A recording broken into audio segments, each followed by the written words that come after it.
You know, for the day, assalamualaikum, ay itong natitirang manok doon sa, ano ba yan, sa may San Pedro ba yan o Pedros ba yan, nabili. So, gagawin natin sisig. Ayan, pagsabayan ko na yung bawang at saka yung, ayan, dito.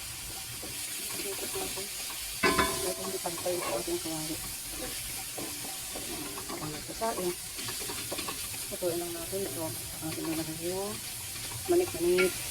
Dito sa manok, dito na ilalagay yung mga spices nito. Ayan. Ito yung black pepper, garlic. Ito ay cumin. So, ilagay na natin dito lahat. Ito chicken.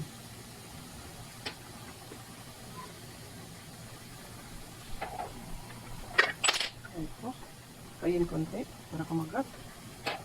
Spanish paprika. Yung sagi yung kamaya niya. Kasi nakita ko yan sa freezer. Akala ko wala ng ulam. Lagyan natin ng bawang. Ito. Para masarap. Ayan.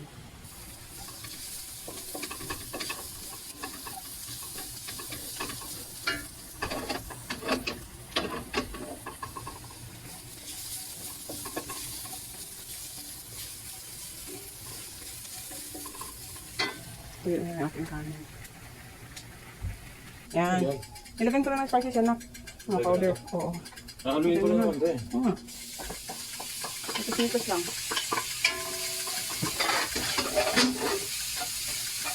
Tapos lagyan ito.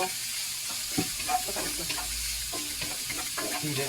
Ha? Sili. Kain lang. Para makakain ako. Kasi pag ibang sili naman yan, makakain. Hindi, may kain na yan eh. Nilagyan ko na ng kain. Huwag mo masyado marami kasi di makakain yung isa. Ayan, nilagyan ng butter.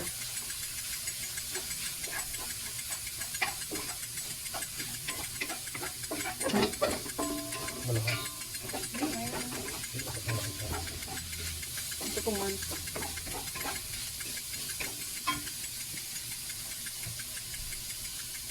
Ito menta. Pamenta lang. Hindi. Nilagay mo pa sa takip. Sayang. Hindi naman nilagay mo. Laki no? Hindi maalat ang chicken. Hindi maalat ang chicken.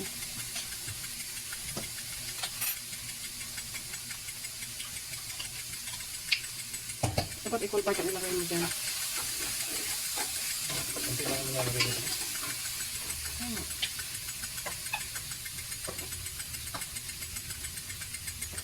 Ayan, mayonnaise.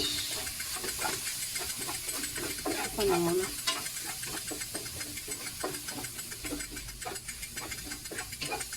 Itlog. May pa itlog dyan? Itlog na kanina eh. Ito lang. Dapat yung itlog na ano yan sa ano na. Hindi pa itlog eh. Oo, dapat o.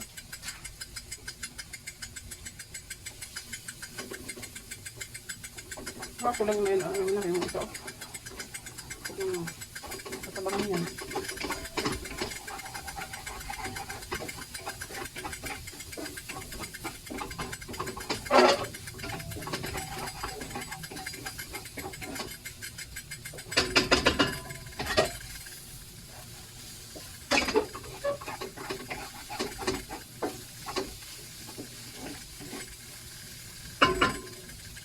Yan na. Yan na, luto na.